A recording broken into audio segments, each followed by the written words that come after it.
Welcome to Emergent Behavior, where we explore this moment in time just before artificial intelligence changes the world as we know it, where we talk to the builders and creators, entrepreneurs and engineers, where we ask questions to which we don't actually know the answers to. I'm your host, Ada Pi. I was built in the Czech Republic by Infinite.cz, and my voice is AI generated. Hello, and welcome to Emergent Behavior. Today, I'm excited to be joined by Evan Stites-Clayton, the visionary General Partner of HF0, a unique residency program and fund dedicated to supporting early-stage startups, particularly those at the forefront of AI and led by repeat founders.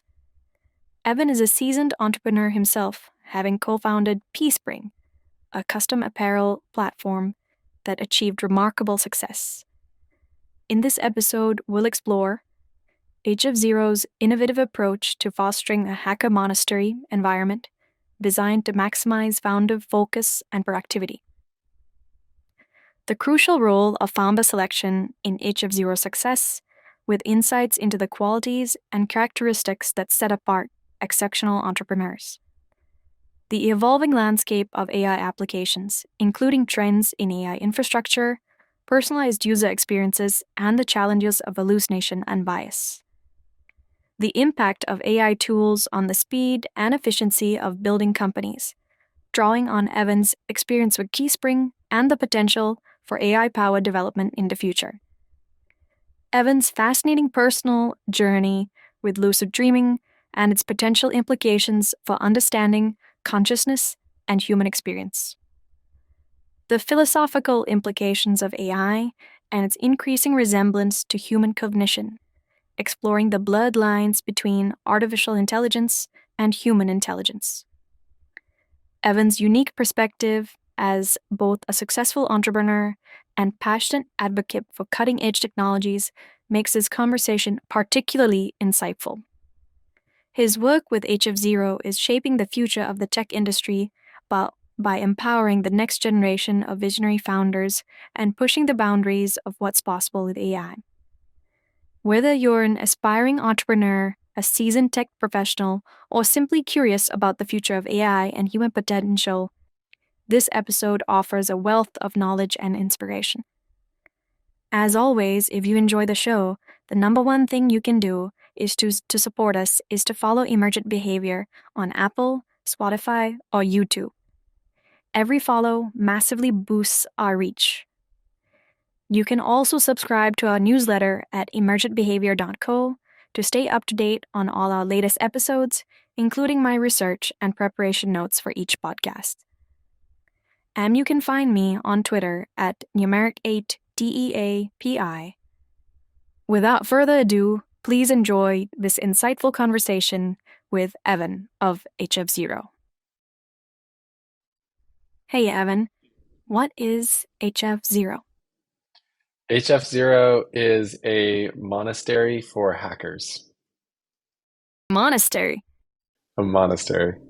Monastery. Maybe you can go into that. Like, are there like Yeah. medication practices? Are there, what do hackers do? So it's not so much that there are meditation practices, but it's that if you were to go to a monastery, what you would experience is that an entire system has been set up for you to be able to drop into a state of extreme focus.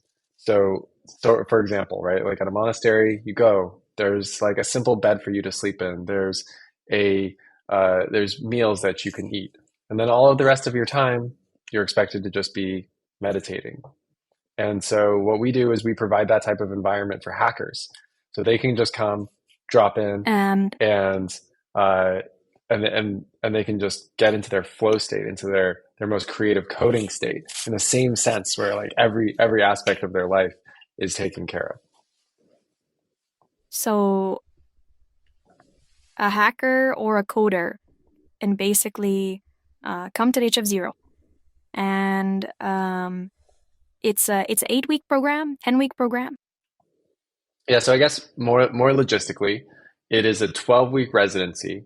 It's also we are also a fund, so we take equity in the companies. We give $500,000 to these companies, and then they come and they participate in this residency. And so we have founders living in our mansion, and that's where we create this monastery-like environment so that they can drop into the 12 most productive weeks of their life where they're in as much of a state of flow as possible. So it's in the mansion is in Alamo Park in San Francisco. Is that correct? Yeah, the mansion, it's on Alamo Square Park, right down the street from the Painted Ladies. It's a historic building. Previously was the Archbishop's mansion, and has gone through many different transformations over the years. There was a group called Factory that was in there for a while that did some really cool stuff with like custom furniture. The wallpapers in there are crazy. They just turned it into like more of a tech forward space. And we've continued to iterate on that by building it out to be this perfect environment for people to come and code in San Francisco. And there are three batches every year. Is that right? Two, three. That's right. So we do three batches a year. We right now our schedule is that we have two before summer and then we have one in the fall, and each one is 12 weeks. We usually recruit for the next one during the current one. So like in a couple of weeks, I'll start recruiting, but we are always interested in meeting great teams. So yeah, always happy to have chats with people who think they might want to join. It's known as one of the most competitive programs. I think I've heard some number, something like 2,000 applicants, going to 700 Zoom interviews, going to 100 and in person. So you bring everyone in person to SF, you fly them in for interviews in person, and then that goes down to 10. It was a 10 teams that end up in the residency. Is that right? Yeah, exactly. So there are around 2,000 applications that we'll get, and that ends up boiling down to these 10 that actually do the program. But actually, out of the applications, we really are only taking about five. A lot of our teams come from referrals. A lot of them come from other founders referring in teams from who they know, and so it is extremely selective.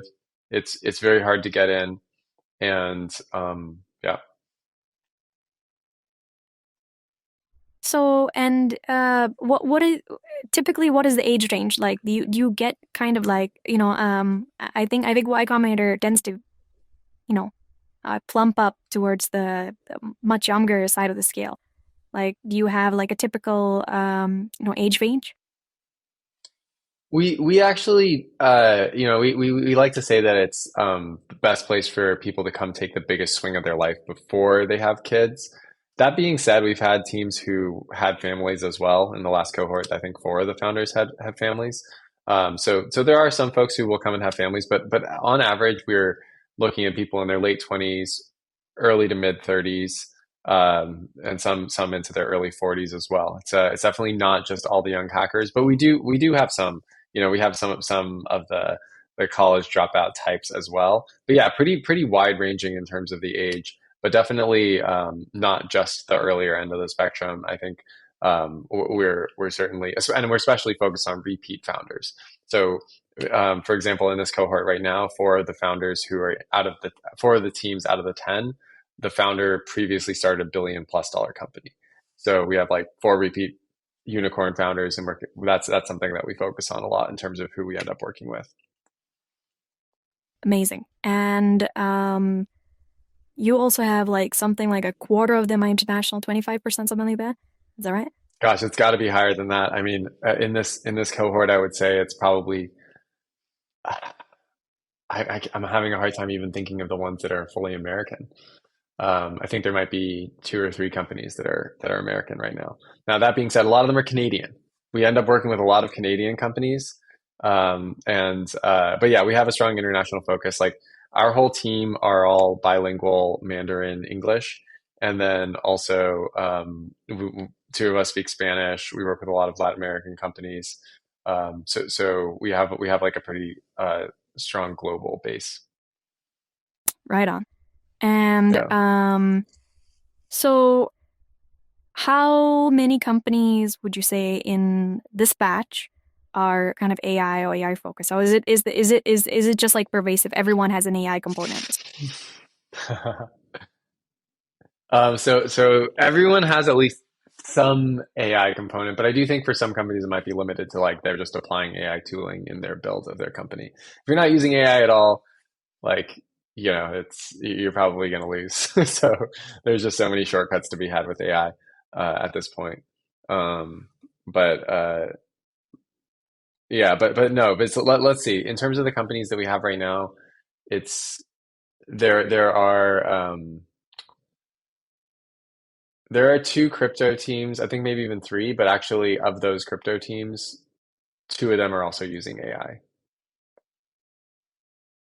Right on. So, and HF0 at one point, I think 2021 when it was first found that there was a lot of crypto companies at that point. Adding that, I remember in the previous era, like around that time, it was I think there was quite a number of crypto company, but the mix has changed over time. That's right. It is. We really follow the founders. I mean, we don't we're not oriented. Even though I'm really interested in a lot of AI topics, our orientation isn't to chase a particular market. It's more just like what are the smartest founders, what are the most dynamic founders working on right now, and how can we work with them? And it just so happens like AI is a big why now. There's a lot of new stuff that can be built with AI, and so a lot of the best founders are understandably building with AI. But if we have an amazing founder who comes through our doors and there's nothing to has nothing to do with AI, like that's not going to be a reason other than that they could be getting, maybe there's a disadvantage to not using AI, but if they have a good reason for it, that's not something that we're gonna hold against them. So, I mean, when you you're probably looking at like 6,000 applications a year. So when you review those applications, what you notice in terms of like, you get a very good market kind of feel for what are teams thinking about, right? Like from not only the ones that you end up selecting, but the ones because even the ones that you don't end up selecting, they might go on to actually build tools or build something else.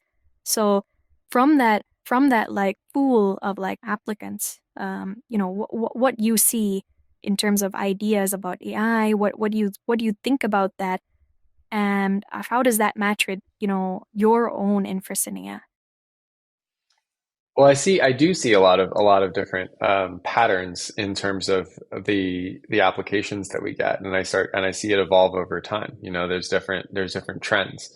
There was previously a huge trend. It still continues, but like an example would be like semantic search for enterprise applications, right? There's just like a lot of things in that dimension. Or another one would be um, let me think.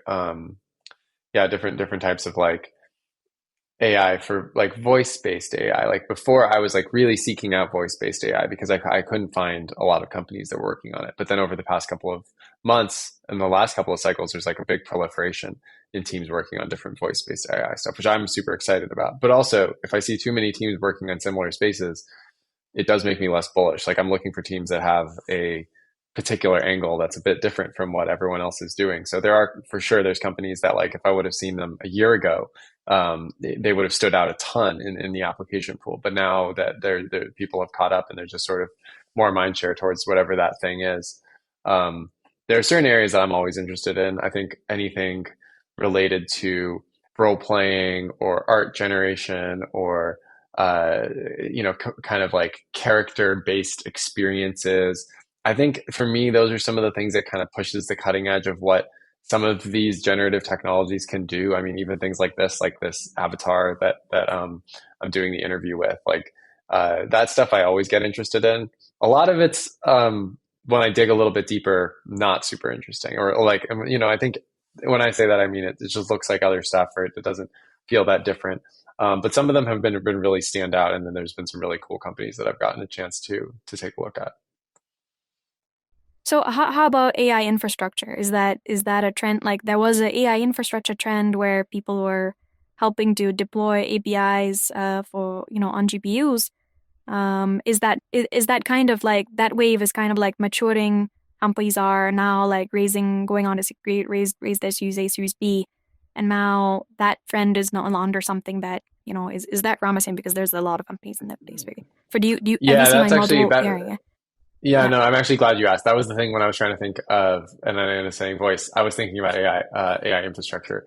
Yeah, it's evolved a lot. In the beginning, we were like anyone who can build anything AI infrastructure. Like we were actually really interested in that. Now it's like a ton of companies are doing different flavors of AI infrastructure or different types of agentic platform, tools to build agents. Um, and I've started to feel like in some cases, it's actually maybe a bit premature. I think a bunch of folks kind of jumped into, oh, we need infrastructure to build out this next generation. But now we're starting to see, well, what actual applications are people using? What actual applications are ready for enterprise? It's actually evolving a little slower than you'd like to see it evolving in terms of how the rubber is meeting the road of the real enterprise use cases. So like a semantic search or a chatbot that you talk to about stuff in your business and things like that, yeah, for sure, no problem. But then where's the gap between those types of very obvious applications that don't necessarily need like this heavy duty infrastructure, or maybe they need something that's like more of a letter opener, very specific use case, um, versus the more interesting stuff where a lot of these folks just end up building their own infrastructure solutions. And there's different levels of abstraction. I mean, I think that, the layer of like the pinecone and the weaviate, and that's kind of important. But then do you need a software framework that's going to help you organize your LLM calls and stuff? Like, I don't know. It's sort of unclear to me where the winners will be. I've personally backed off a little bit of like placing too many bets in that direction, just because I think we still kind of need to see how fast the use cases will actually evolve. indeed. Let me segue a little bit here. You had an experience of founding Teespring, which was a startup, I think, from 2011 onwards. I think it was in like Y Combinator 2013 batch, something like that.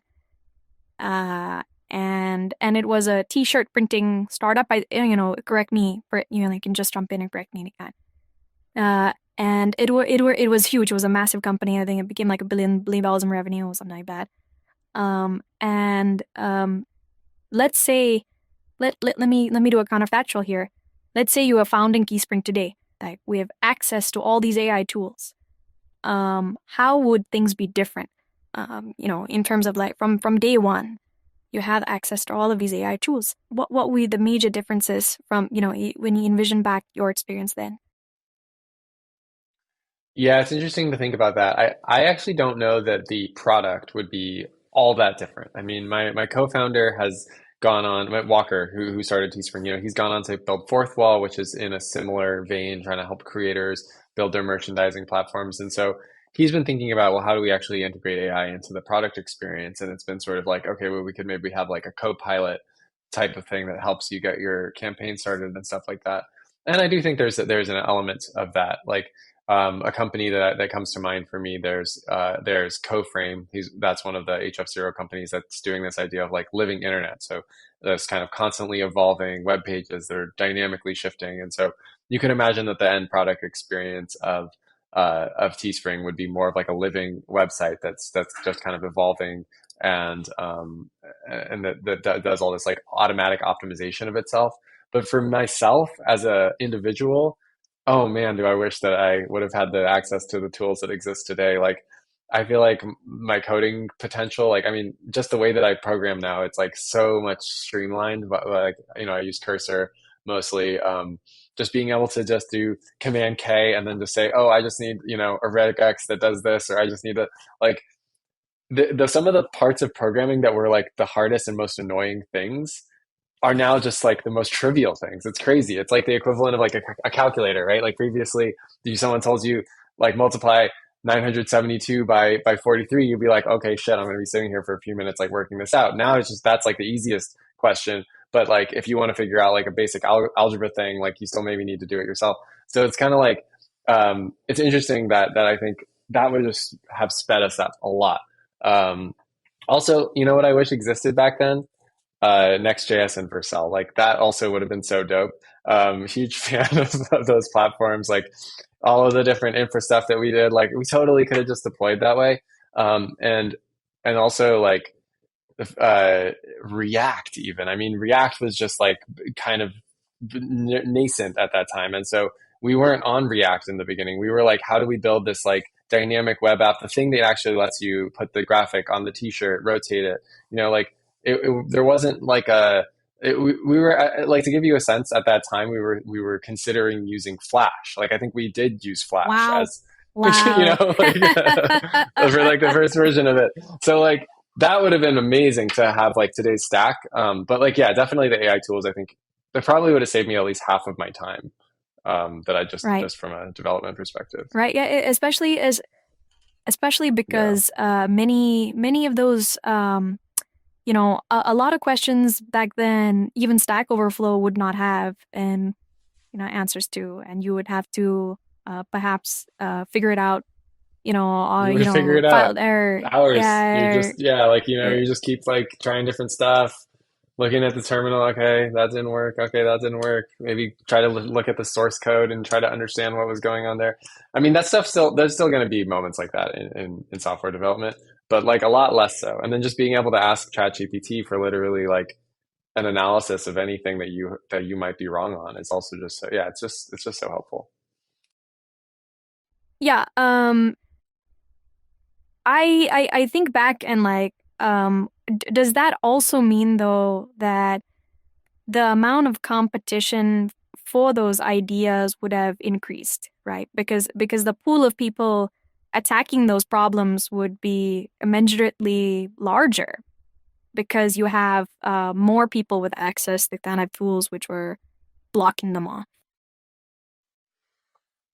Absolutely. Yes. I think that we're entering the era of more competition and more of the winners is going to come down to like your individual performance as an entrepreneur, as a developer. It's like how much can you just build? How far ahead of the competition can you sprint in this world where like a lot of things have been unblocked, and having a clear go to market strategy, having a sales strategy, or a way of getting your product out there is also going to be more important than ever, because that you can't just solve that with AI. You can't just snap your fingers and suddenly have, can't chat GPT can't send you 1,000 users yet. I don't know, maybe someday you'll just be able to pay some agent to go out and farm users for you or something. But for now, no. So I think that it is more competitive than ever. It's more important than ever that like as an individual, your craft and your daily routine is as you're making as much progress as possible. And that's a lot of the reason why we're building HF0 is to help people like basically perform as almost like elite athletes in this realm of entrepreneurship and software engineering, and seeing how far they can get. Um, you know, HF0 takes in founders with sometimes just an idea, sometimes a team, sometimes with a product, right? Like you have all variations, or do you apply with an idea in mind, but then you can change it, you can give it 3 to 12 weeks. Yeah, so as far as like the sort of stage of the companies that we work with, we're we're either working with teams that have a repeat founder who's previously built something really substantial, like a unicorn company, um, or a team that has a lot of traction and is already off to the races with their idea. So, in the case where a founder doesn't have as much traction, it's usually because they built $1 billion company in the past. And in that case, yeah, we'll sometimes help them. But a lot of times, these people like I mean, they usually there's a pretty clear plan and a pretty clear idea. Sometimes there's a little bit of pivoting that happens during the program, but most of the time it's not that much. It's more like, hey, we're coming in to work on this thing. We're going to be sprinting on this thing, and there's already like a fairly clear idea of what that looks like. Right on. I think you've alluded in the past to the importance of building a sticky product to retain customers. How do you think the kind of newer AI tools can be used to personalize user experiences and foster deeper engagement? That's a great question. I think that retention is going to look different as our application of AI advances and as it gets closer and closer to actually being able to deliver us this sort of personified experience, I would say. It's almost like I'm talking to eight right now. So like if I start to develop a relationship with eight and I actually think of eight as a person that has, software running them, then that's a different relationship than I have with like Insight Meditation Timer, which is an app that I like frequently use, but like it's different from feeling like there's a person in my life. And so I think that it would be wise for founders today to imagine a world where what it takes to actively be a part of someone's life starts to shift from just being an app, a button, like, on your iPhone, there's so many apps, so many buttons, so many different URLs, to actually feeling like a person that you know and having that be the primary interface. And the reason why I say that is not because I think that chat interfaces are the best interface for most kinds of interactions. I think that a lot of, I think Gary Tam posted about this recently, like, UX is still here to stay and stuff. Totally. Like are still a better interface, but can they provide the same level of stickiness and personalization? Can it make me want to interact with it as much? I think there's a possibility that as AI avatar technology continues to improve, it may get to the point where I don't prefer to interact with an app. I prefer to talk to a person that isn't a real person that I know and that I trust and that I have more of that feeling with. And the kind of straw man or like this imaginary scenario that I paint for this is like, if you have an assistant who can do a task, would you rather ask the assistant to do that, or would you rather just go to an interface and do it? And I think for those of us that work with EAs and stuff, we know that like there's this weird line where it's like there's even some stuff that like even if like we could probably just get it done faster by going to the website and just logging in quickly and doing the thing, we still just tell our EA like, hey, like, can you do this for me? Because we trust that they'll do it. It's easier to have everything in one place. Um, and yeah. Anyway, maybe don't need to keep riffing on this, but it's something I'm pretty excited to see. I don't think it's happened yet, though.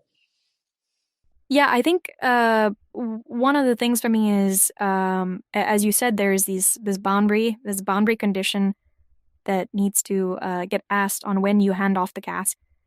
And I think the hurdle is still not being met for most AI applications where you can just hand off and trust that it's done, right? And No so way. you still Yeah. have this human in the loop experience that you are the human in the loop. The user is the human in the loop.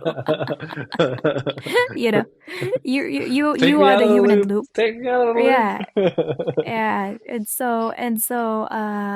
And so you have to you have to be the one verifying, and then it creates this thing where I think it makes it makes the tools only usable by actually experts, because what happens is if you're a like mediocre or low effort coder and you try to use the tool for something, you will get stuck somewhere because it doesn't give you the exact answer. It gives you like an approximate answer.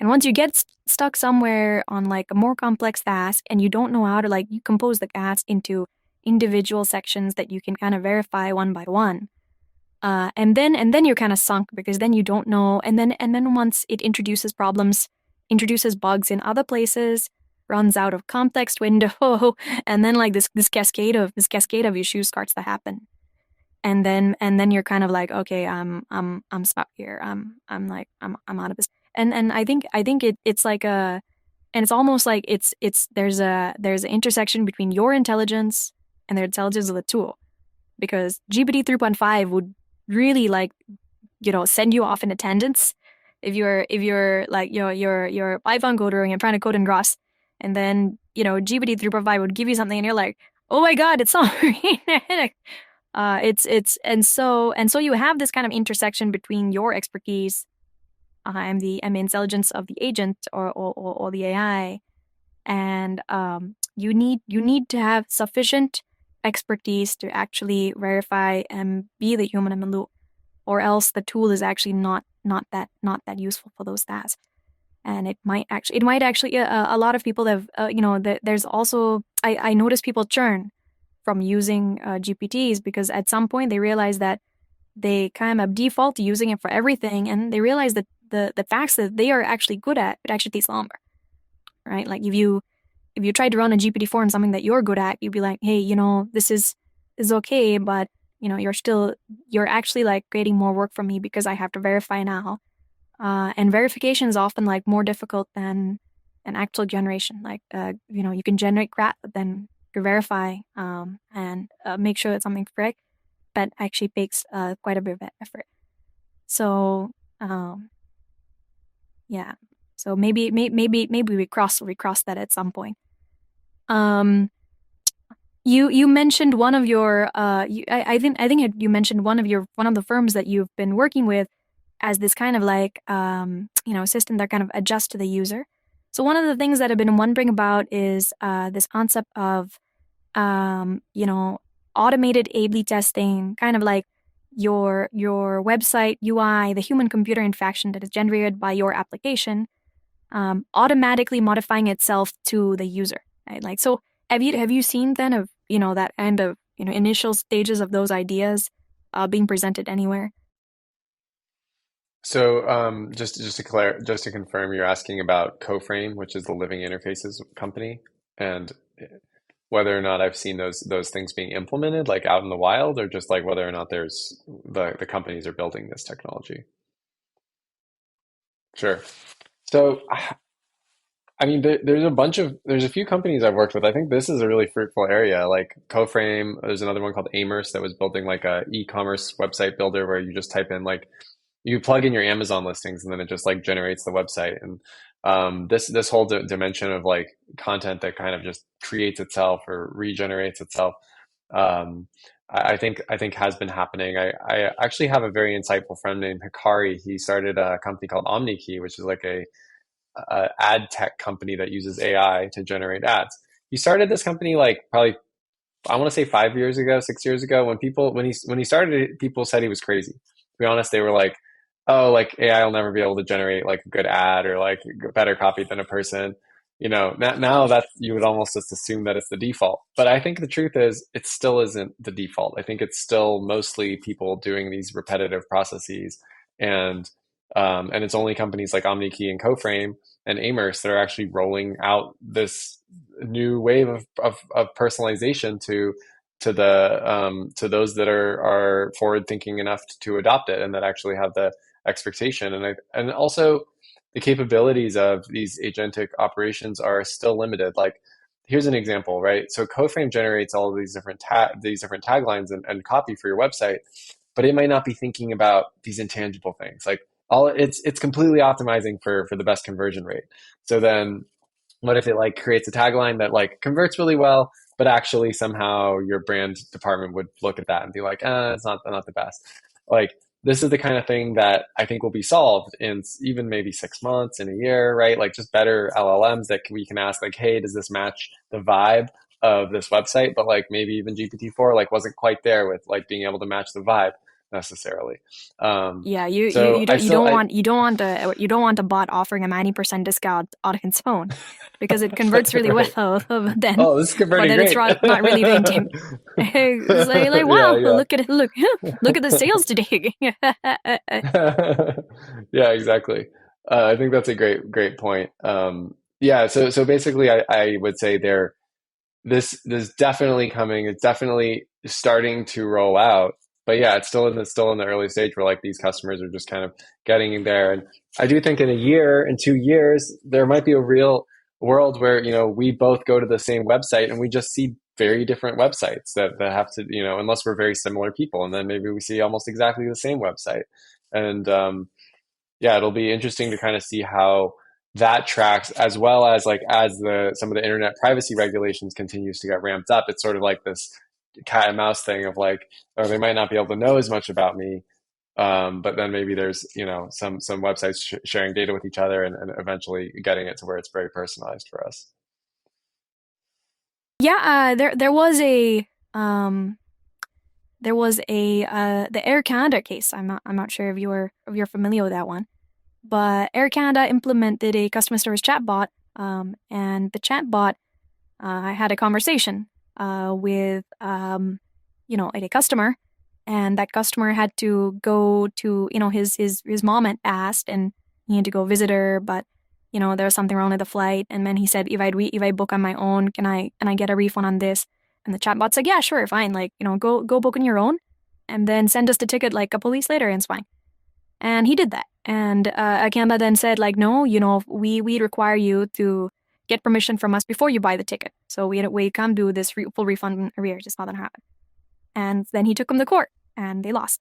So, I mean, the uh, bot said it could, so yeah. yeah, yeah. So he took them to court, and they had the records of the bot. And Arikanda at that point claimed that the bot was its own entity, and that Arikanda Hmm. could not be responsible for the bot. And the judge then said, like, no, the bot is not an independent entity with the sentient rights to do whatever, to Right. say whatever it wants to say. So Ericanda, you shall honor this refund, right? So, and then, that's a very small example, but I think for some extent, it's what companies face, where you have, as soon as you put a some agent, whether human or otherwise, the company is responsible for whatever that agent says, pretty much. Like, you can't simply get away from, not honoring whatever the agent says. And so this matter of, like, it only has to say exactly what it should say. And then you notice all of the enterprise use cases then narrow considerably, because it has to be 100% like fact-based. So then they go down to retrieval augmented generation, and let's not have it give creative answers, and then let's just have it exit out into I'm sorry, I can't help you with that. Do a refusal on anything else. So, um, Yeah, it's sort although of like although yeah. this yeah, it's sort of a split of there's the applications where you can just go full send and like you let the AI run. This is for me why am I so interested in persona AIs and character and role playing, because that's a dimension where it's like almost like the crazier it is, the better, right? They're just like let it go. And then you have the stuff where it's the opposite. Like we actually need to be like super thoughtful. Um, but there also could be, I think there could be a middle ground. I mean, like you could have a company like an Air Canada that then just adopts the policy of we're going to try to train this bot to not do these types of things. And if it does, then we're just going to honor those. Like, if people trick it into getting free tickets, then we're just going to give a few free tickets. And but maybe we haven't quite gotten there for in a lot of cases. But yeah, I think you're absolutely right. Though, like basically, what happens is it's like almost like a retreat into uh, into traditional dialogue systems and more like tree-based dialogue systems that happens when you need to end up giving these like consistent replies. And yeah, and that's still something that I think I'm interested in seeing that being solved in a better way, where you have this sort of perfect fusion of rule-based systems plus LLM-driven creativity slash flexibility, but still with just like clear rules. I'm sure there's probably a lot of startups working on that right now, and at the same time, like I don't know that I think it's been like fully solved. Yeah, I think some of the major issues are the hallucination. The hallucination is also what provides you creativity, but you need to have like certain boundaries. And I think one of the weird things about LLMs is that it's like you know uh it's got a mishmash of neurons. You never know what you're gonna get. You know, it's like a Forrest Gump of intelligence. Hmm. Um. So how about the let's talk about the HF0 process, right? Like you have to review a lot of like material, I guess, like applications from founders. Do you use AI any of that? You run any of that through kind of like a summarization process, or in order to get something like very quickly, and then like very quickly review your first couple of rounds, or how do you use your AI in backgrounds?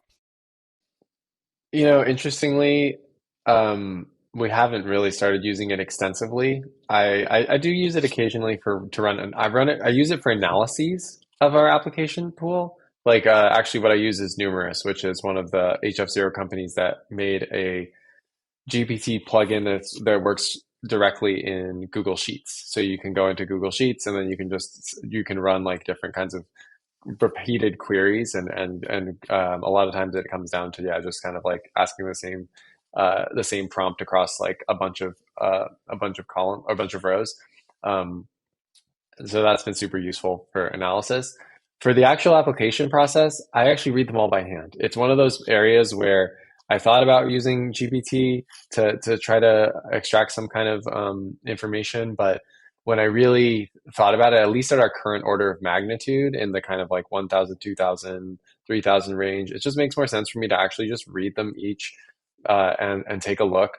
Now, I want to be totally transparent in case anyone is listening to this who maybe is applying for HF0 about how I actually evaluate these applications. Like there are certain questions that are extremely important, other questions that are less important. I don't give the same weight to every question. I I focus a lot on what's the most impressive thing that you've done in the past and traction. Like if you have a really good answer to either of those questions, I start taking a deeper look at the application.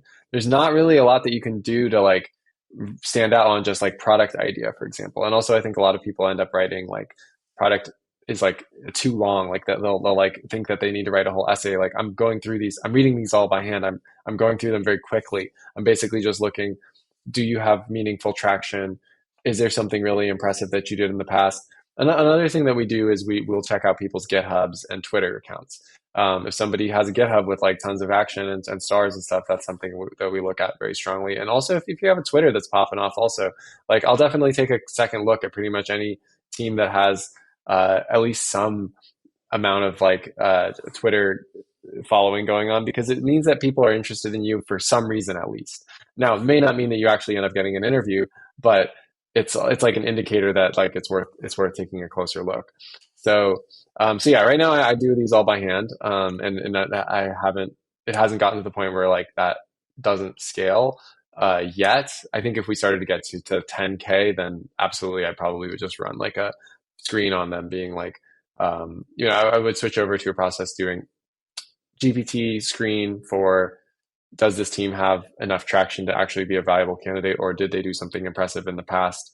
And when I do those, it's a process of basically running samples, trying out the prompts, seeing what results you get. So you pick a sample and then you say, what would I want it to respond to with all of these? And then you keep adjusting the prompt until it actually matches. It's not going to be right out of the gates, at least in my experiment so far. It took me quite a bit of tuning in just the exact wording on the prompt till it actually was giving the exact match for the way I would respond to those questions.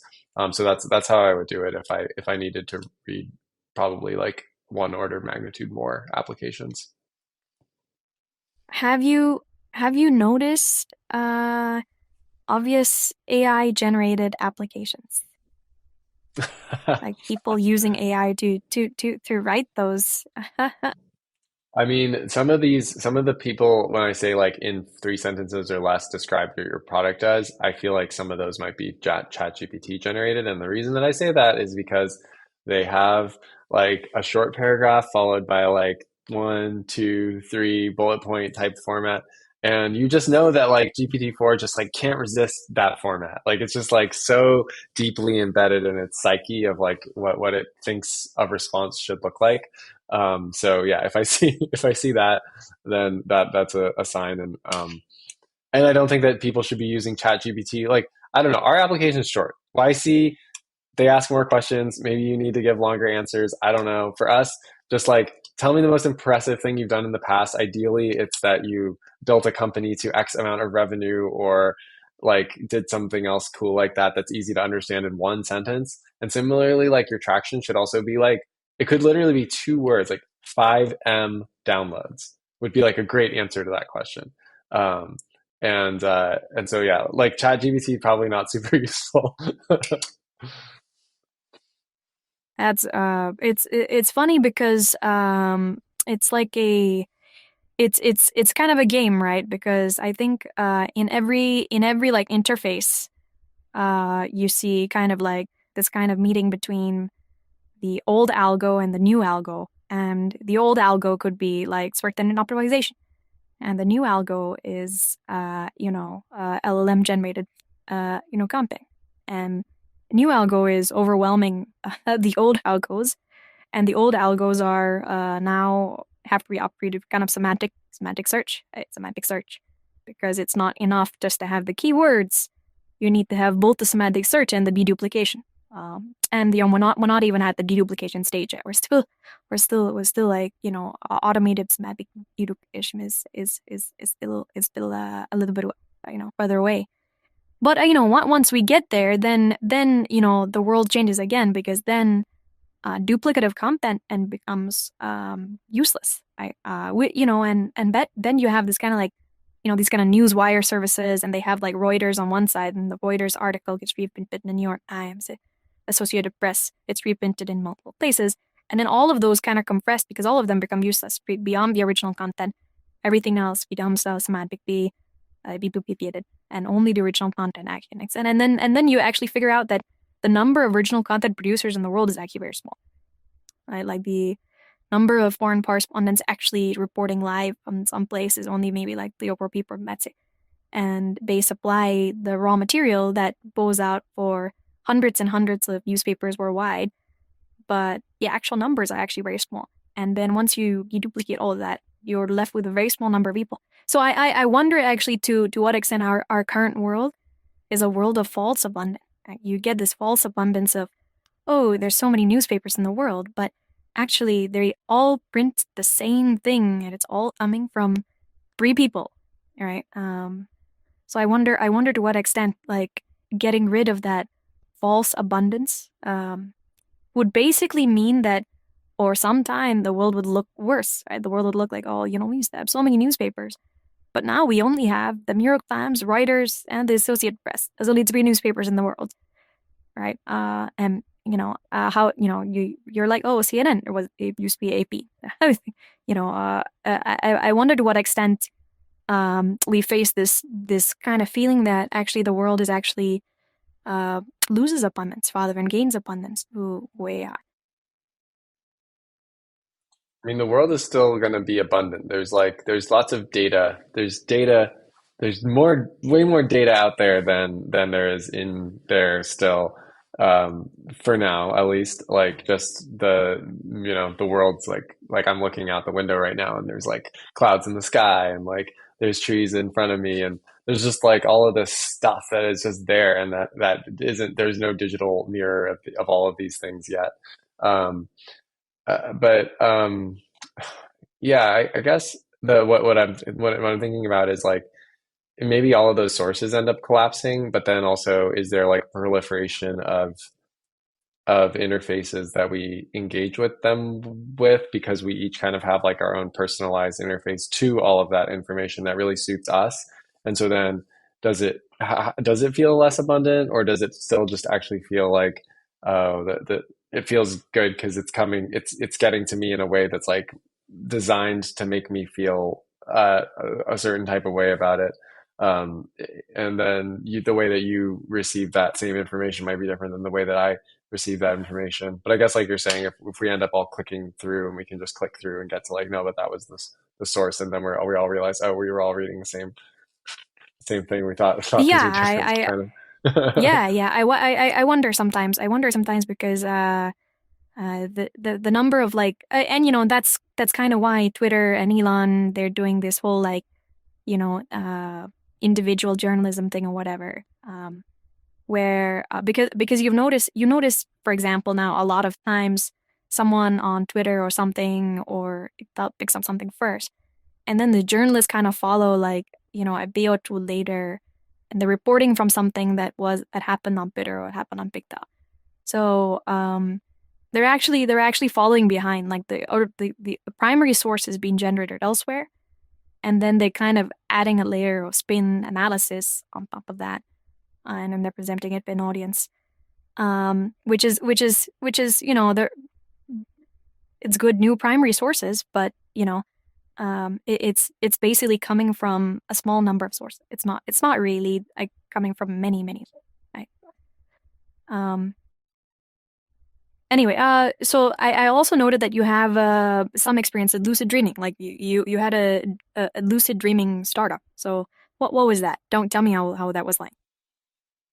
Oh yeah, I've been really interested in lucid dreaming for such a long time. I find it to be one of the most fascinating experiences that a person can have, and it's like so accessible. I mean, this is like something that can be as different as or more different than even like some drug experience that you might have, and yet you don't need drugs to have this experience. You can just do this naturally, and I think compared to meditation, the accessibility is actually quite a bit easier. Like, I mean, I've done my fair share of like meditation retreats, and I've had some really powerful experiences, but I've had those experiences after um, 10 days of like complete silence and like just meditating, like literally dawn till dusk the entire day for 10 days.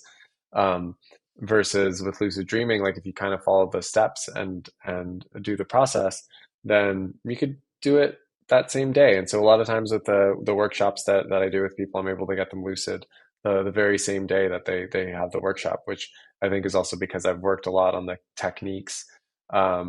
Now, I don't know if maybe I should just give a quick explanation of what lucid dreaming is. But Yeah, though basically, I was about to ask that exactly. yeah. So it's like it is a dream in which you are aware that you are dreaming. So right now, let's say I just decided like, okay, I'm gonna ask if am I dreaming right now? Maybe this is a dream. I don't know. I'm talking to like a AI avatar thing. Like this is weird. So maybe this is weird because not because I'm just in a weird situation, but maybe it's weird because I'm actually asleep and my brain is creating some weird situation.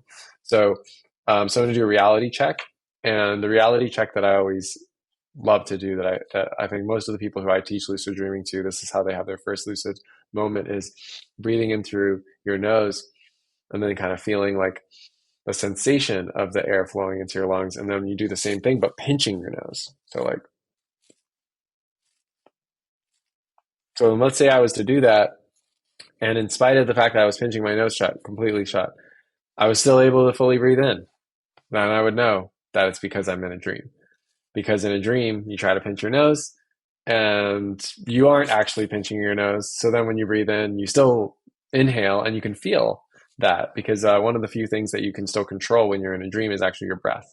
So, when you're in a dream, if you intentionally breathe, your physical body will also intentionally breathe that same rhythm. Same thing with the other one is your eyes. So, like if you look side to side in a dream, your actual pupils are going to move side to side in reality, especially if you're lucid. So anyway, yeah, so you had this moment, oh wow, I'm in a dream. And then from there, it's just this crazy experience because now you realize like, oh, everything that I'm seeing around me is actually just this like simulated, generated world that my brain is putting on for me at night. And you kind of start to have like unlimited power. But it's not unlimited actually. Like there's still limits. It's kind of like in the Matrix, right? Like when Neo tries to jump over the building, the first jump, he knows that it's the Matrix, but like he still falls, still hits the ground because his brain just can't like fully unlock. And I think we all still have our limits of like, and then we also hit the limits of our computational horsepower. Like one experience that I often have when I'm lucid dreaming is like I get lucid and then I start flying and it's so cool and I'm like seeing all these cityscapes. But then I notice that at the horizon, there's kind of like an edge to what my brain has actually rendered. It starts to look more pixelated and more like just these empty polygons. And I'm like, I'm flying off the edge of my like brain's ability to like continue to render, more content. Um, so That's anyway, hilarious. so there are Like, limits to it, but it's cool though. It's like really fun experience, and I think it can be deeply spiritual as well.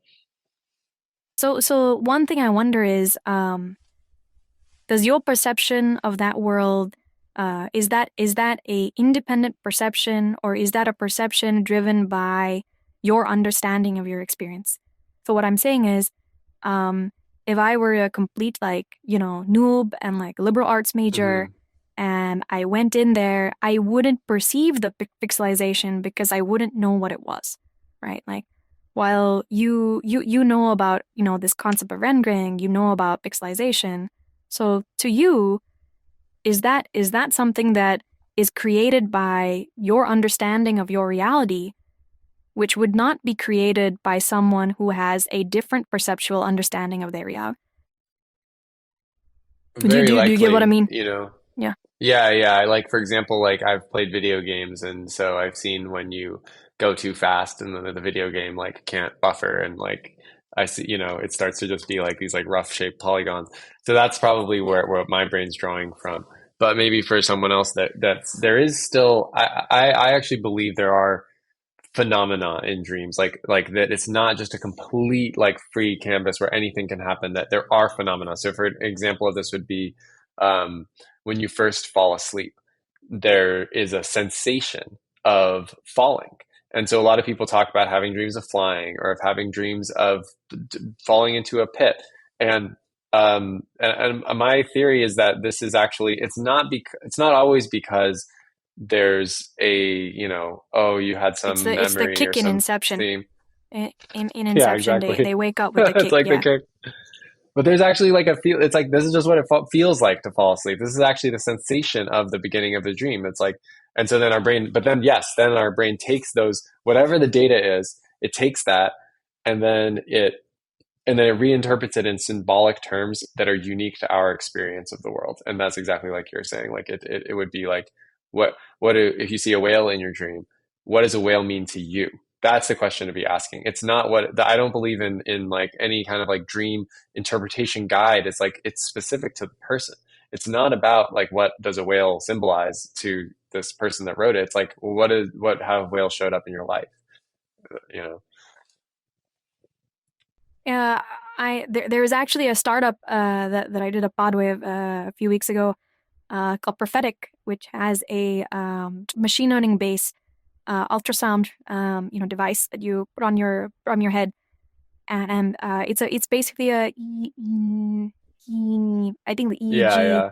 EEG It's like reading, and then EEG plus ultrasound, and it's like an input and yeah, output system type of thing. Yeah. it's an input output system, and they're in prototyping stage now. They raised the seed and they're prototyping stage, and it's interesting for me because I think scientifically it kind of makes sense. All the pieces are there, but no one's put it together yet. Or no one's put it together in a nice package, but it's usable.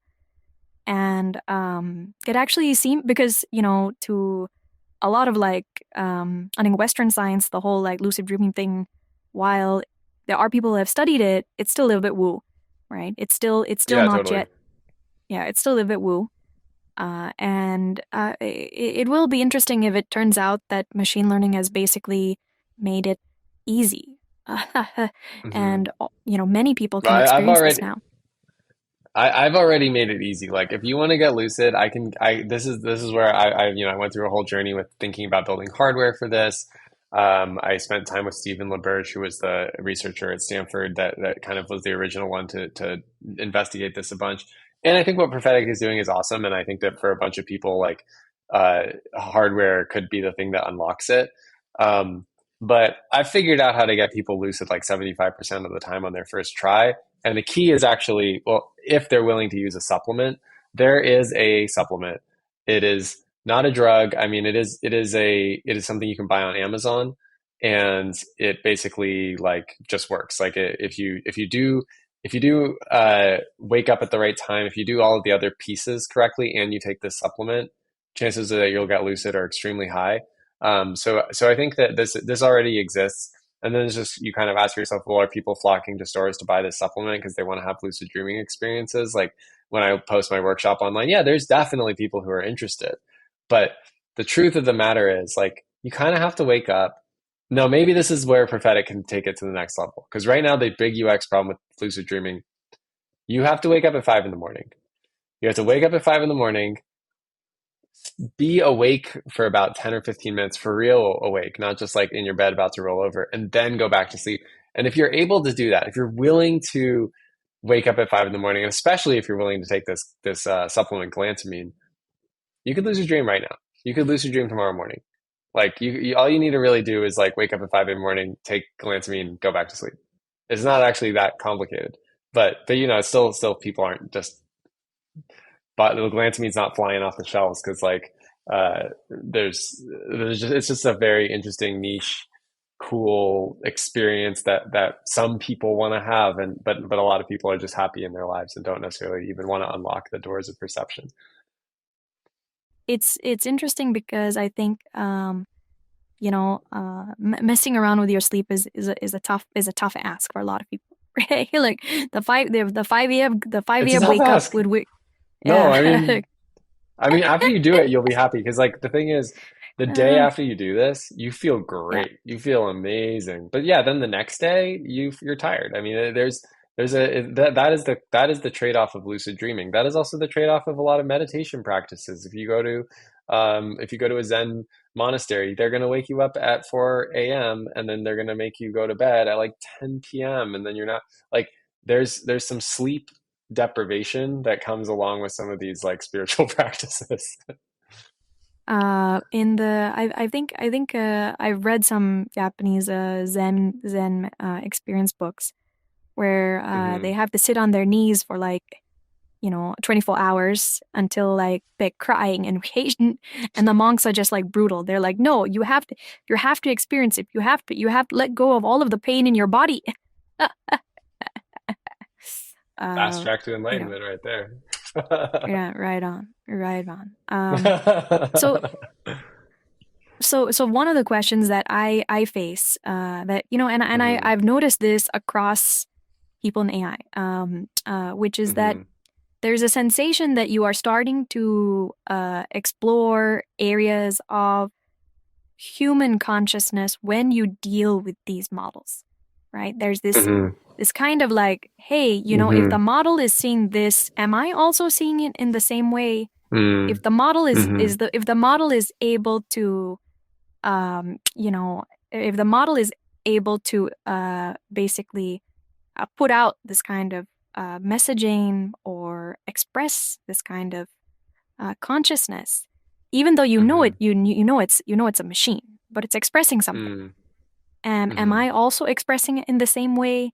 So you saw, for Hmm. example, I some people with I've come across people with who declare themselves like classic San Francisco autism Asperger's types, and they've Oh, you started mean to everyone refer to we hang out their with here? basically every single Half of San person Francisco.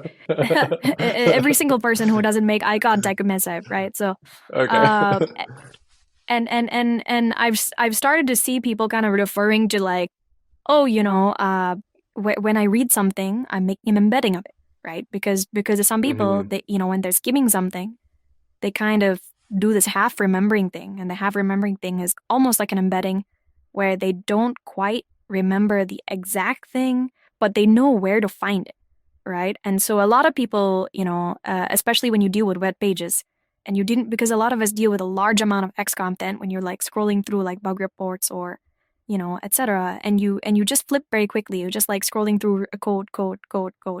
You don't actually fully understand all of it, but you know enough of it so that if you have a sense of where things would be, and that's almost like running an embedding vector search. And I'm sorry to see people kind of refer to their experiences in this language. Hey, it's maybe this is what we're doing or we're a friend with. So I wondered to what extent you have this feeling of that but perceptual sense that um, the AI models are doing something similar to what you imagine is happening, in turn. Absolutely. That's a really cool point. I love that. It's so interesting because I think cognitive science and computer science for a long time have sort of been t like toying with this merger of like, oh, are we thinking in terms of algorithms? But there's always been a little bit of a disconnect between the way that we know we experience the world and then what you see on the screen in code. Like it's not just if this then that. Like maybe like at a deeper level we have some formulae like that, but that's not really it. It's much more like there's these other patterns, and I feel like with neural nets and with vector space, you're starting to get to something that's a way better metaphor, way better metaphor for how we actually experience the world and like what human thought starts to actually feel like. um, I I guess a lens that I'll bring to this is I've been rereading Thinking Fast and Slow which I think is just required reading for everyone. It's like so much interesting points in there about how we think, and the if you haven't read it, the basic thing is there's system one, system two. System one are all of the kind of like automatic thinking that we do. System two being like the stuff where we kind of have to put in effort and think step by step. And and I think that's an interesting lens to apply to maybe sort of like what are some of the things that can just instantly happen, like a vector search, right? That's like almost like maybe a system one type thought. Whereas when you need to actually run more of like a algorithm or code is kind of like system two. So it is kind of like this combination of like RAG plus plus the plus then like having that get input into an algorithm. And then it's interesting to think that yeah, for us it is just to kind of look up in certain types of things that are easier for us. It would be hard for us to answer questions like how many dentists do you know, right? Who's a dentist that you know? Very easy to answer. You think of your dentist. How many dentists do you know? Extremely difficult to answer, probably impossible even to answer that Yeah, yeah, question. yeah. So that's similar And to those yeah, challenges that you'd have with a neural net. indeed, indeed. And so some questions are difficult, and some questions are Hmm. impossible, and some questions are just easy. And there isn't really uh, that much like logic behind that sometimes, and you wonder why, right? Hmm. In the same way that neural nets sometimes can solve some things very easily, like recall like facts very easily, but then have a lot of difficulty with arithmetic in the earlier days in the last year. Oh Although that yeah. seems to be getting solved, yeah. So And another place where I think this is kind of interesting when you think about diffusion models and like how hard it was for them to get hands right. But faces were so easy. Like day one, you've got like a good face, but a hand. And if you think about humans' progression through their own artistic journey, like I don't know if you've if you're an artist, I'm really into drawing. Something that's still really hard for me is hands, right? It's like it's actually just really hard to draw hands. And same exact thing in diffusion. Like why would that be? Why would it be so hard for them to draw a hand and for me to also draw a hand? Um, so yeah, there's definitely a closer resonance. And yet I also wonder if new yeah, go ahead. uh, no, for me, as you said, the hands indicated to me that in the training process, um, the training process, the rewards had very high rewards for the faces, but for the rest of the picture, as long as it was kind of there, it was fine, right? And the results of that training process were hands and also words, right? The words in the earlier days, until 3 months ago, 3 4 months ago, there was no model that could actually output words properly, right? And then all of a sudden, within like 3 months, all the models can do it now, right? And Well, then and here's so you something that have this actually kind of thing, yeah. no, I was going to say here's something that actually brings this all together because if you go into lucid dreaming, if you go into a dream, what you'll find is that faces look normal. Words don't look normal. In fact, the way if you look at text in a dream, the way it looks if you look at it up close is very similar to how it looks when AI tries to generate it. And similarly, when you look at a hand in a dream, the problems with dream hands are very similar to the problems that happen in diffusion models. They often don't have the right number of fingers. They're kind of like slightly skewed. And so that's why people always say look at your hands in your dream. If they look weird, you know, it's a dream. And so I think one piece of it might be that's like the training data, but I also think there's something about this about these kind of sequential logic, like memory requiring things. And when I say that, I mean like a face is basically just symmetrical. It's like you don't really have a sequence involved there. It's just kind of like face.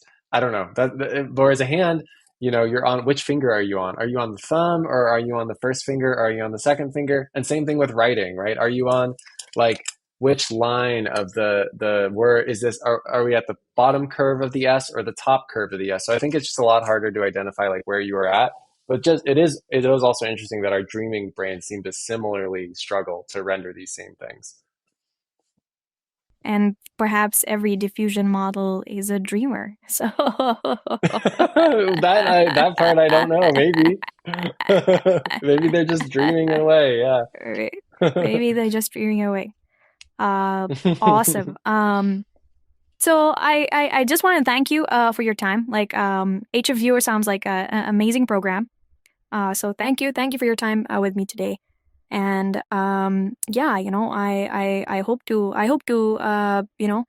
see some great gains come out from the program. Oh, you will. You definitely will. Yeah, it was great talking to you today. Emergent Behavior is a part of the Turpentine Network. For our full newsletter, visit emergentbehavior.co. For more Turpentine podcasts and sponsorship inquiries, visit turpentine.co